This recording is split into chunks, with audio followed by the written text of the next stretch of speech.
All right. Hey, for you guys that's in the group, this is the very first time I've ever gone live. And just in case some of you are online and may need time to get in here, I'm just going to waste a few minutes for you to get here. But this is just a practice run. I'm going to be broadcasting these book club meetings or book club discussions in the group. Um, Before I get on the fan page. I have over 2,000 people on the fan page to broadcast to, and I kind of want to understand exactly what I need to know about this live going live before I do that. I am also investing in equipment to do more audio podcasts for the website, and so I've got to learn how to put all that together, use it correctly, and um, hopefully just be a little bit more professional about it. But uh, yeah, this is very interesting.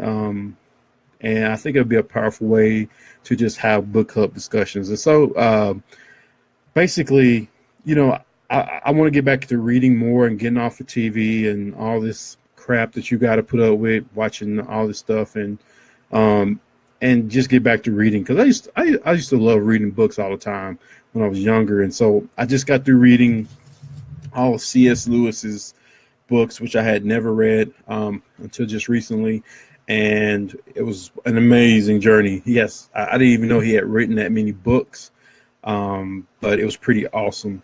So I'm gonna go ahead and get started. I got some notes here. My idea is what I'm going to do is I want to treat the books kind of like we would treat like um, TV series, like or Netflix series. You know, I don't want to read the whole book and just try to discuss the whole book. What I would like to do is like set maybe 6 or 7 chapters apart and talk about them since we won't know what the ending of the book is, and cut it up into like 3 or 4 bit pieces like that. And that makes it more interesting when we're discussing because we don't know what's going to happen next unless you've gone ahead and read the book. But obviously, if you stay with what we're doing or what I'm doing, you won't know what's going to happen. And that make it a lot more interesting. But these will be spoiler heavy discussions. I know a lot of book reviewers and most book reviewers will not spoil the book, but I don't care.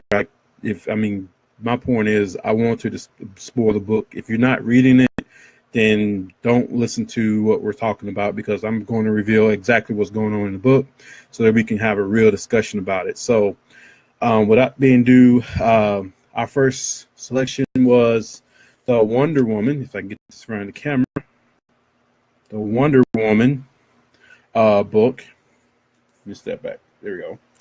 And basically, in honor of her having such a smash hit in the movies, and her being my third or tie for second most favorite comic book character, Batman was always number one and probably number one in most people's eyes. And probably tied for second and third was Wolverine with Marvel and Wonder Woman. I don't know why those three. Like I know why Wolverine because these are more complex characters, but Wonder Woman for some reason was always one of my favorite characters. Then not Superman; he's kind of boring to me. But Wonder Woman was very interesting, and it is based off of Greek mythology as well. And so most of these books I won't have a background to just share with you, but if you want me to, I can do a whole nother video over the background behind Wonder Woman because like her story is based off of mythology, and so if you understand where she's coming from, you may understand the book better if you've never heard of Wonder Woman's origin story or whatever. But basically, we're going to jump right into this. This is the author of this book is Leah Bardugo. And if you want me to read a little bit about her, see, she's a New York Times best-selling author and USA Today best-selling author of Six of Crows, Crooked Kingdom, and the Shadow and Bone trilogy. She was born in Jerusalem, grew up in Los Angeles, and graduated from Yale University. She fell under Wonder Woman's spell early and spent a good chunk of her childhood making construction paper bracelets and spinning herself dizzy in her driveway. These days, she lives and writes in Hollywood, where she can occasionally be heard singing with her band. Okay. And if if you got the book, there's a picture of her here. So that's who wrote the book. She's a best-selling author, and when as you read this book, you can realize she's very good. She knows how to write. So, this book, if you did watch the movie, is not like the story that you watched in the movies. At least it's not so far. So don't read this book thinking you're going to be reading the Wonder Woman story that we just watched on the screen. And she has a lot of different origin stories, but it's all basically based on the same origin story, just slight differences. And so let me just share with you some of the characters in the first 8 chapters. I've read only 8 chapters. I don't even know what's going to happen going forward. I think that makes it more interesting for discussion. Princess Diana, she is she's the original warrior princess. I was thinking about Xena from, we call her the warrior princess, but really Princess Diana is the warrior princess. She's all about war. And if you don't know that history about her, as you read, you'll find that out. There's Queen Hippolyta.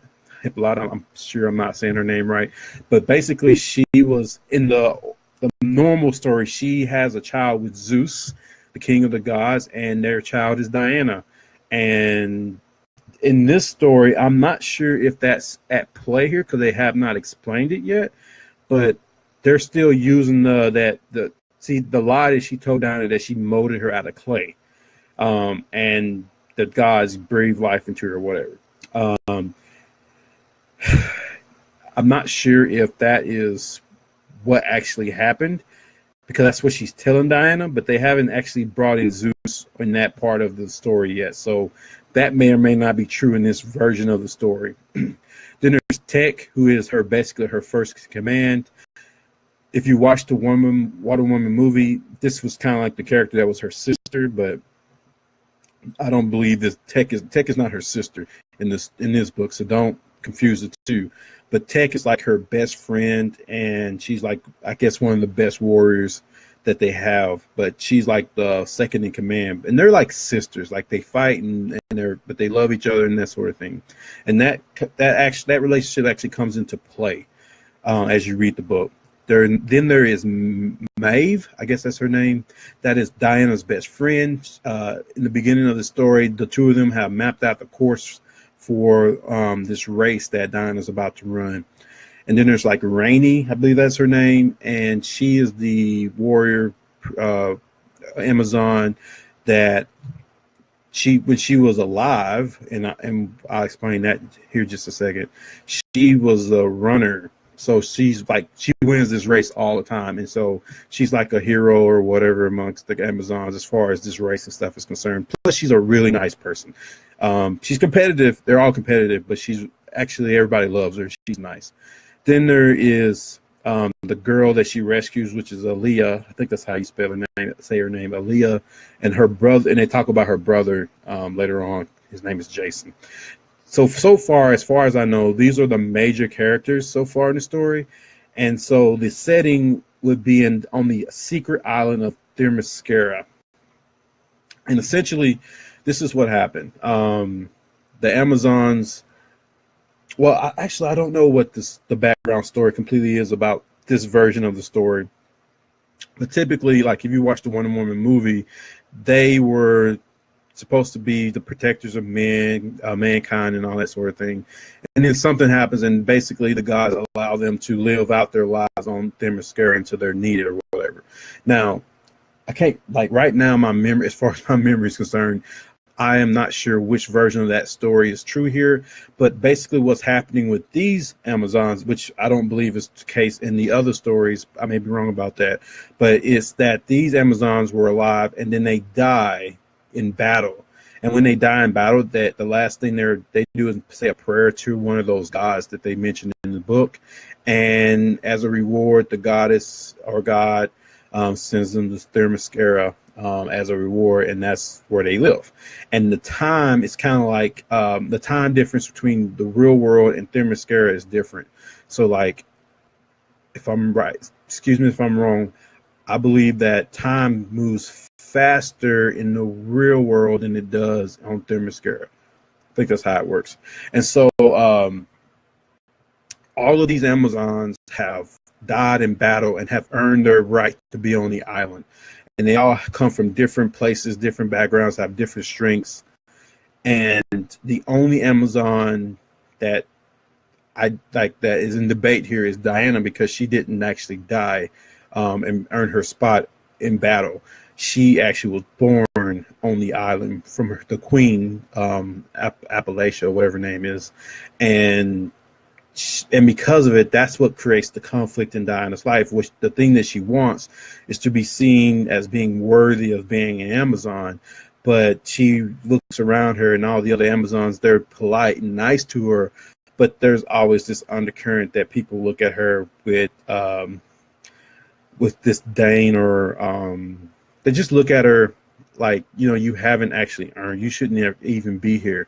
And as you go into the story, Tech, who is the queen's best friend and second in command, they actually had that conversation where she's like, you should not have done that. You should not have molded her from clay. She doesn't belong here. What you're going to do is you've created an issue and a problem, and we're all going to pay for it in some version of that.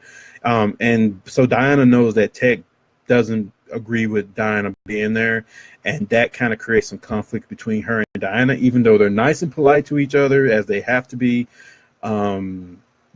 Tech doesn't hate Diana, but at the same time, I think she's afraid of Diana, and she's afraid what that means and what's going to become of it, which actually comes to be true as you read the story. So basically, the story begins. Diana's in line, and they're about to run this race. She's like 17 years old, and these are grown women. All right, so but if you look at the description, Diana's like tall. She's 6 foot tall. She's athletic, strong. The Wonder Woman that you know of from the movies and pictures and posters.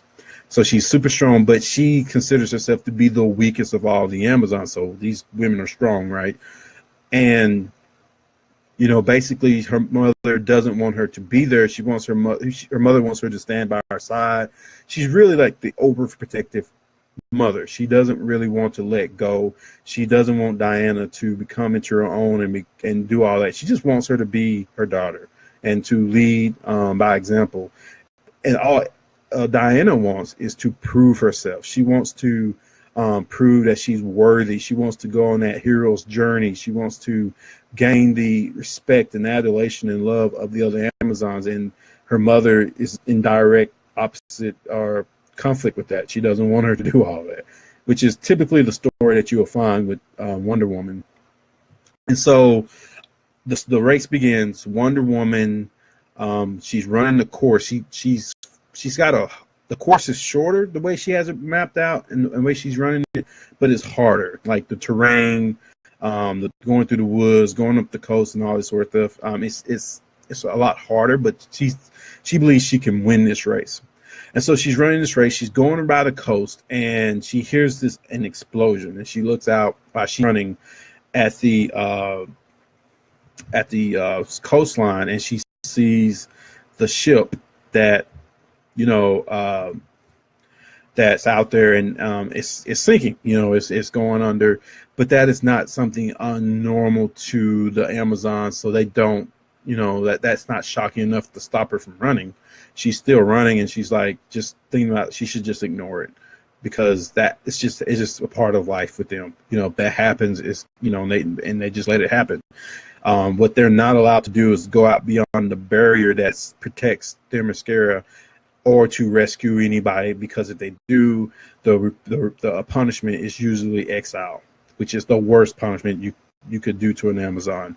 And so she's running, but there's something about this shipwreck, something about it that is drawing her towards it, where she can't really just shake it off and ignore it. And finally she just stops, and she's really considering that she should jump into the ocean or the sea or whatever, and go out there and check it out.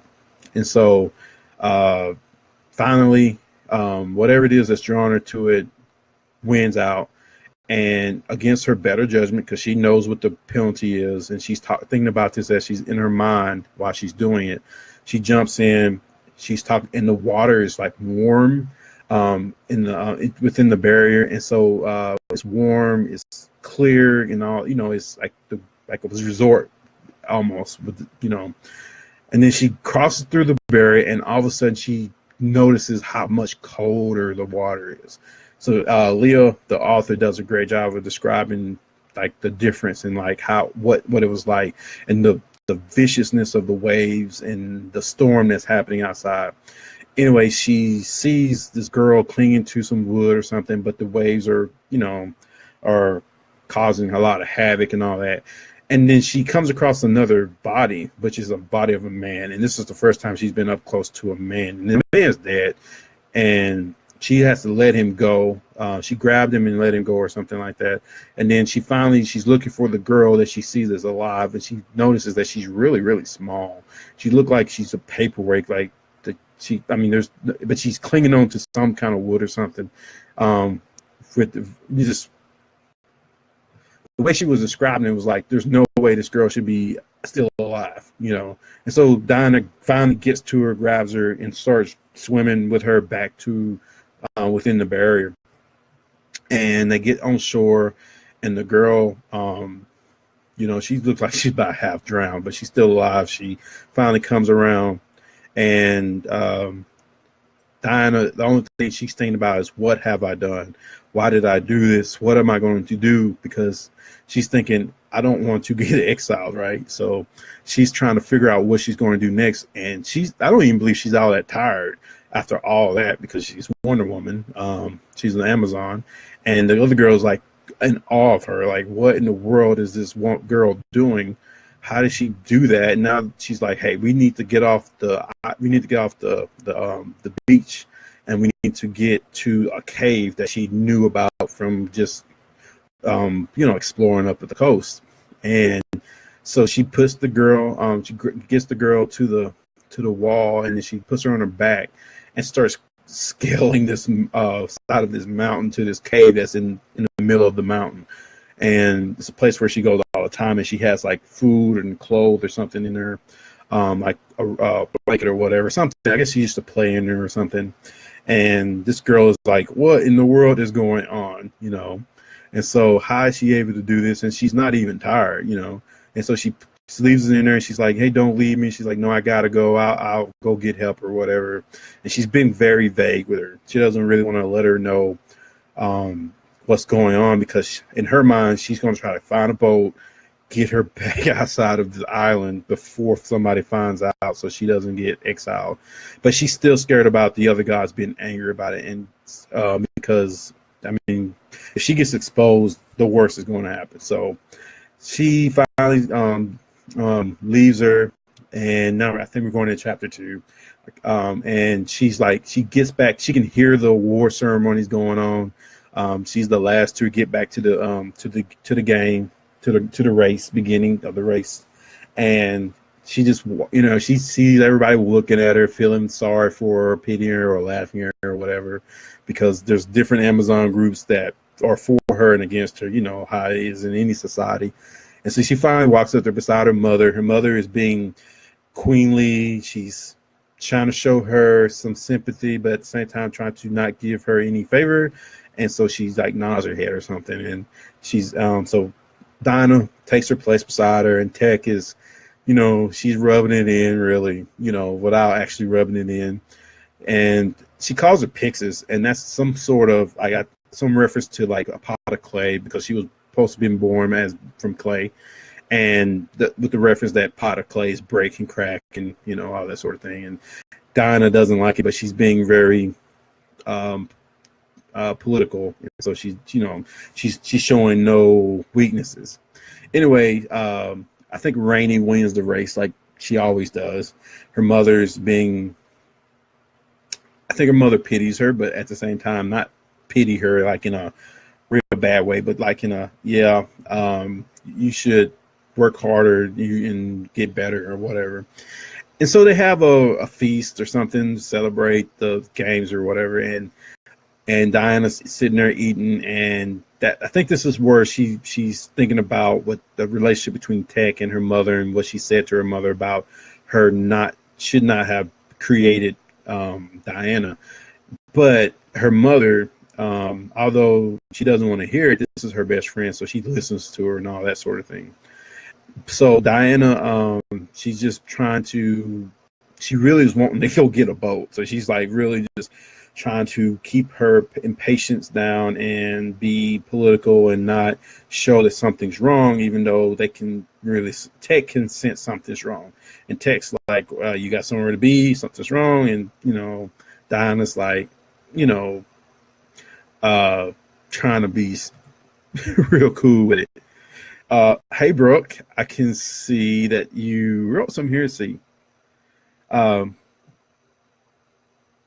Okay, yeah. Okay, so I gotta do. I'm gonna get a better camera to put on the laptop, and so I should get that better. Plus, the lighting has got a lot to do with it. I'm trying to do this in my room, but I'm gonna use that back room, and I'm going to get a better cameras, get better lighting, the whole thing. But if you say the sound is perfect, that's awesome. So that's awesome. I can't wait to listen to this as well. I don't know if you're still here, but I'm going to continue. And basically, the feast is over. Well, not over, but some of the Amazons finally get up, and Dinah's like, "Thank God, now I can leave without looking like I'm pouting or whatever." And so she gets up. She finds Maeve, who's her best friend, and Maeve's trying to find out what in the world would happen. Why, what happened, just what went wrong. And Dinah's trying to be very vague without lying. She doesn't want to lie to her. And so, but as they're discussing, Tech is somewhere around them too. I think she might be talking to him. Maeve all of a sudden starts running a fever. And when she's running this fever, she's starts getting really, really sick. And that's really unheard of. I mean, I guess it happens, but like that's not something that's normal.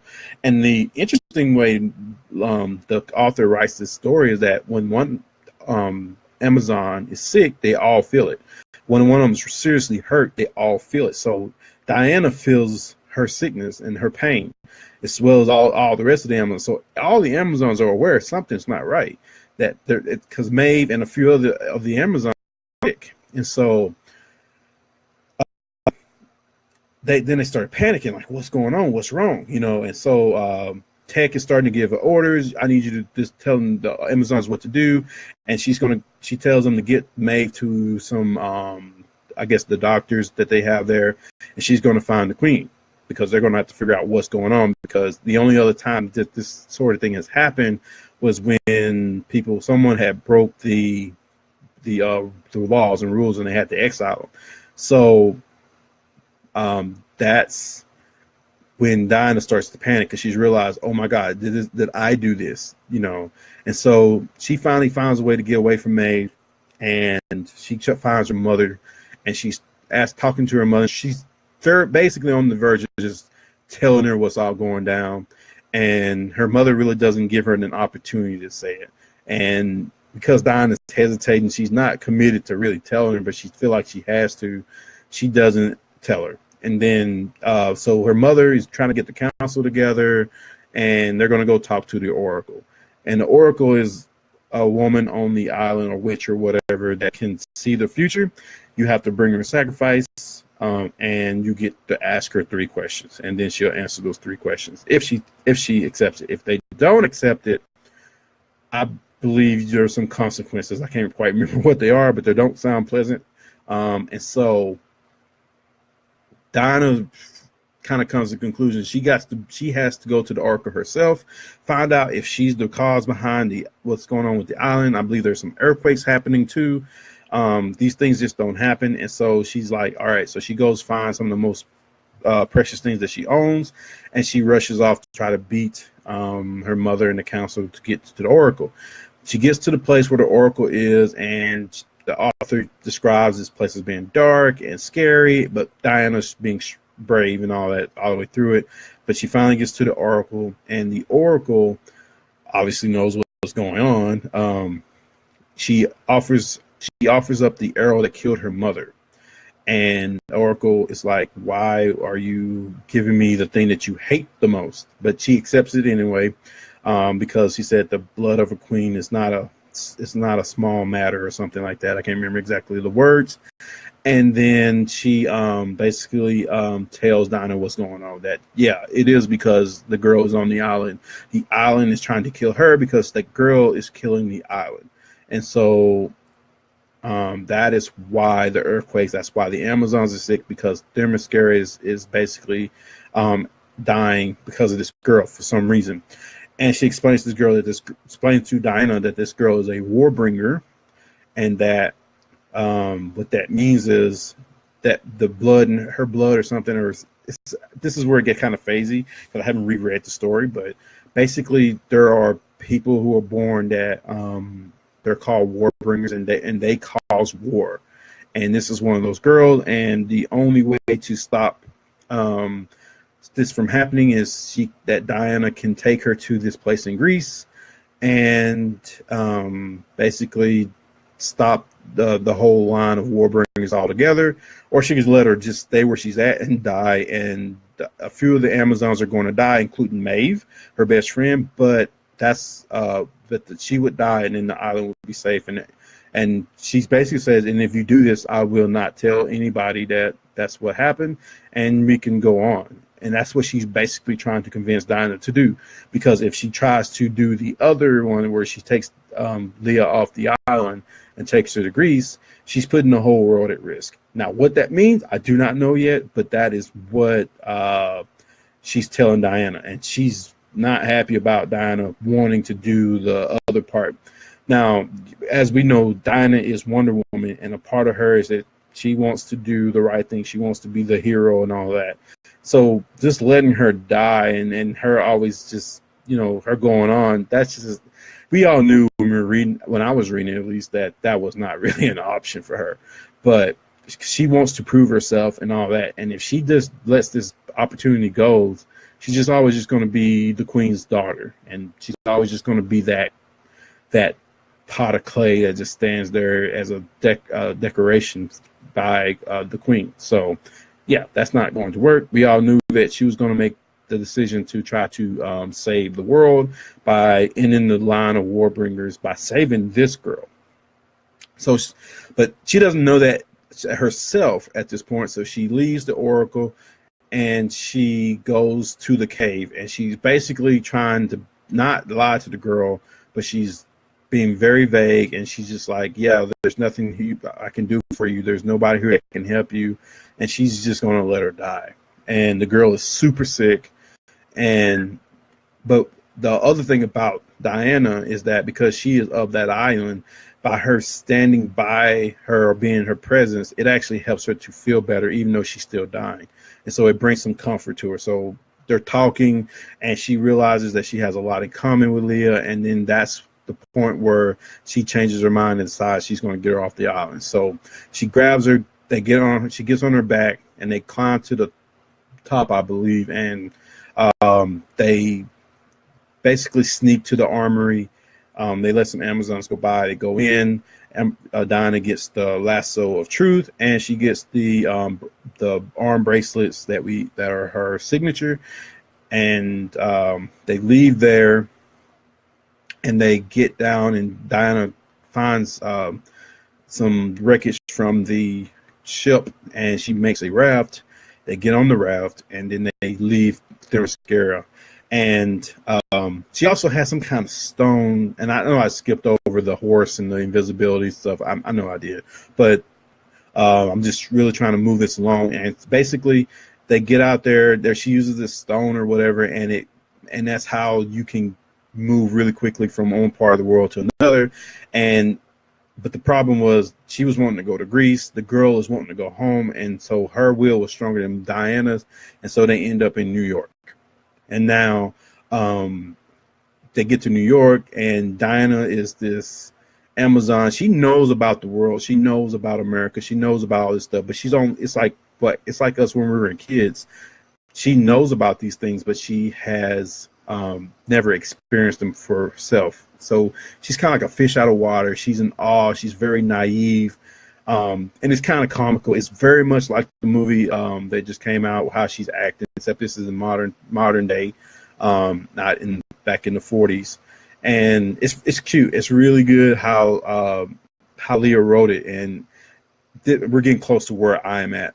And so basically, the girl is barefoot, and so they have to ride the subway. They meet these guys are hitting on Diana, and Diana's being the naive, but she's super strong and she's not taking any of their crap or whatever. It's a really cute scene. But anyway, they get off the subway, they go into the store, and basically, actually, they go into the garage where she knows her brother, whose name is, let's see here, his name is Jason, I believe, and her brother Jason is very paranoid. It's a good word. And so he has cars all over Jersey and whatever, but he has a reason to be paranoid because he knows more about the Warbringer curse on her family than she does. Actually, she doesn't know anything about it.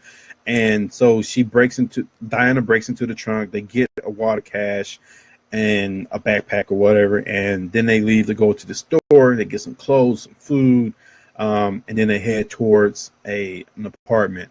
And in one of the bags, Jason had a tracker or something, like a phone or a tracker in the bag. So he tracks them down at the hotel. Leah was wanting to try to sneak off to call him anyway, but she couldn't do it. But it didn't matter. He found him anyway. When he starts trying to break into the hotel room, Diana hears it, of course, because she's Amazon. She can hear it way better than any of them. And she breaks the door down, kicks the door down, and pins him down. And it's this comical little sequence where his ego is bruised because he's so much stronger and all that. And then they start talking about the Warbringer. And that's the end of the last chapter. I just really sped through this last part. So I don't know what's going to happen going forward. I really like a lot of aspects of this story because it's comical, it's cute, but yet it's interesting. It's just another variation of the story, but this is the type of story where it would be very easy to go cliche and not be original. And I think she's doing a great job. Now, going forward, I mean, Jason is about to tell them about what he knows about the Warbringer. By the way, I think they're black. Jason and Leah are black. And so she's talking about racism and how she's racially profiled. And it's an interesting take. I know it's a lot of racial things going on right now in society. So I don't want to dwell on that, but it's just kind of interesting that the author decided to go that route and use that to do some storytelling. But it makes it more realistic and interesting, and it does push the story along. So it's not just like her trying to insert her political views or social views. It actually was helping to move the plot along. So that's good. So basically, at this point, Leah just wants to get back to the normal, but she realizes that her life is in danger. She doesn't know why, and she's having a hard time believing what Diana's telling her about her the Warbringer stuff and about going to Greece and all that. But Diana, she's still kind of but she still believes, she believes completely in it, and she's trying to get her to believe it.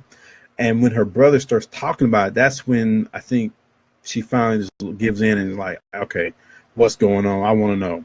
And then the other part is that Leah doesn't understand what Diana is risking. In fact, Diana, no matter what she does, may never be allowed to go back to Themyscira. And if you know anything about her mythology and these comic books, she's not allowed to go back to Themyscira. She's exiled. She can't go back. And so she sacrificed everything to do this. And the fact that Leah is not taking that into account and being that serious about it is not a good thing. But I think she's starting to realize exactly what Diana did. She saved her life twice, and she's given up everything, and she's not. And I think she starts feeling a little guilty about it. So far, that is basically what's happening in this book. And when we get more people, we could have more discussions here in the chat, and you can share what you think about it. I know if you're here live, you can do that. If you're watching the video, just comment below and we can discuss what you think about stuff. Or do you see things differently than I did? What did I miss? What do you like about the relationships between the characters? and just discuss it, because that's what this is about. I just want to enjoy reading again and to have great discussions with people. Anyways, guys, like I said, this is the first broadcast and the first discussion video. Whenever I get comfortable with doing this, whenever I get my setup the way I want it, I'm going to be doing these live on the YouTube channel. Not YouTube channel. Well, actually, that may come in the future as well, but the Facebook fan page. And then, like, if people really want to have discussions, we're going to do it here in the group, because I don't want everything to be on the fan page because it can't reach everybody. But like in a group, everybody can chat and talk to each other. So thank you for watching this video, and I am going to end it there and start reading chapter 9. And in a week, I will do another video over the chapters I've read, but I'm going to try to do them in 8 chapters. If that proves to be, well, really, I cut it into 4 parts. I think 8 chapters. There's like 32 chapters in this book. So like, let's just chop it up into 8 chapters and discuss it. 8 chapters and discuss it. And that'll be it, guys. I will see you later. And bye-bye.